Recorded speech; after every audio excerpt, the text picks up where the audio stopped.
महंगाई की मार झेल रहे आम आदमी की मुश्किलें आज से और बढ़ गई है। कई चीज़ों पे आज से जीएसटी चुकाना होगा।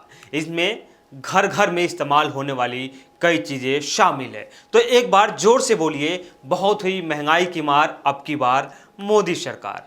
नमस्कार, मैं हूं प्रफुल्ल और आप देख रहे हैं स्काई न्यूज़ ग्लोबल। वो झूठ बोल रहा था बड़े सलीके से, मैं एतबार न करता तो और क्या करता। हमारे प्रधान सेवक बहुत अच्छे से भाषणों को अंजाम देते हैं।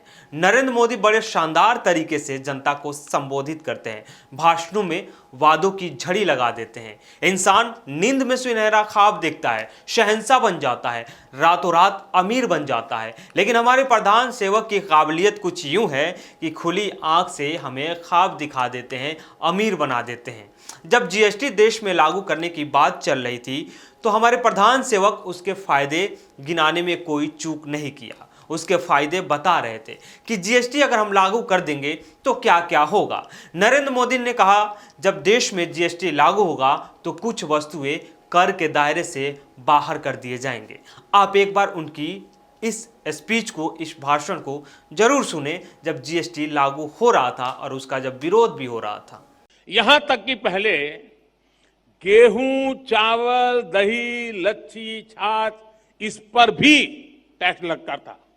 आज जनता ने भी प्रधान सेवक की इस बात का भी अभिवादन किया। हर बार की तरह कुछ अर्थशास्त्रियों ने इसका विरोध भी किया, क्योंकि जीएसटी आम लोगों की समझ से परे था और आम लोगों को समझाना मुश्किल था। लेकिन जीएसटी देश भर में लागू कर दिया गया और आज से जीएसटी का आम आदमी पर बोझ भी बढ़ा दिया गया है। यानी जिस जीएसटी के बारे में ये कहा जाता था कि जब जीएसटी लागू होगा तो कुछ वस्तुओं को कर के दायरे से बाहर कर दिया जाएगा, लेकिन अब अपनी जेब ढीली कर लीजिए, साहब फकीर हो गए हैं, झोली भर दीजिए। ये जीएसटी के तहत आपसे कुछ कर और एक्स्ट्रा वसूला जाएगा। जीएसटी काउंसिल की हाल ही में चंडीगढ़ में एक मीटिंग हुई। बैठक में कई चीजों पर जीएसटी लगाने का फैसला किया गया। साथ ही कई चीजों पर जीएसटी की दर बढ़ा दी गई है। यानी जहां पे पहले कम दर थे वहां पे अब उसे इंक्रीज कर बढ़ा दिया गया है। ये दरें 28 जुलाई यानी आज से लागू हो गई है। यानी आज से आपके रसोई का, आपके घर का, आपकी जेब का भार बढ़ गया है। जीएसटी काउंसिल के फैसले लागू होने के बाद आज से कई खाद्य वस्तुएं महंगी हो जाएगी। खाद्य वस्तुएं आप समझ गए होंगे, जिससे आप रोज अपनी जीवन में इस्तेमाल करते हैं, रोज अपने रसोई के लिए इस्तेमाल करते हैं।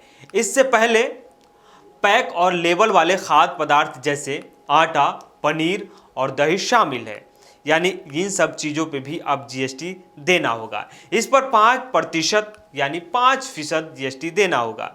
इस तरह से 5,000 रुपये से अधिक किराए वाले अस्पताल के कमरों पर भी जीएसटी देना होगा। यानी 5,000 से ज़्यादा अगर आपके कमरे का किराया अस्पताल का है तो उस पर भी आपको जीएसटी देना होगा। इसके अलावा 1,000 रुपये प्रति दिन से कम किराए वाले होटल के कमरों पर भी 12% की दर से कर लगाने की बात कही गई है। यानी अब होटल के कमरे जिस पे आप पहले जीएसटी नहीं देते थे, उस पे भी अब जीएसटी देना होगा। केंद्रीय वित्त मंत्री निर्मला सीतारमण की अध्यक्षता में जीएसटी परिषद ने पिछले दिनों अपनी बैठक में किन किन चीज़ों पे जीएसटी लगाने की बात कही, और साहब पहले जिस पे जीएसटी लगाने की बात नहीं कर रहे थे, मछली, दही, पनीर, लस्सी, शहद, सूखा मखाना, सूखा सोयाबीन, मटर जैसे उत्पाद, गेहूं और अन्य अनाज तथा मुरमुरे पर 5% की जीएसटी लगाने का फैसला किया गया है।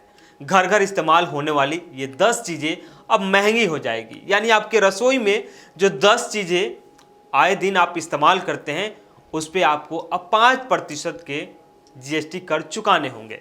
दही, लस्सी और छाछ। छाछ आप पीते हैं, दही का इस्तेमाल करते हैं, लस्सी का इस्तेमाल करते हैं, अब उस पर 5% एक्स्ट्रा जीएसटी लगेगा। पनीर, उस पर भी 5% एक्स्ट्रा जीएसटी देना पड़ेगा। इस तरह से गुड़, यानी सभी तरह के जो गुड़ होते हैं उस पर भी 5% जीएसटी लगेंगे।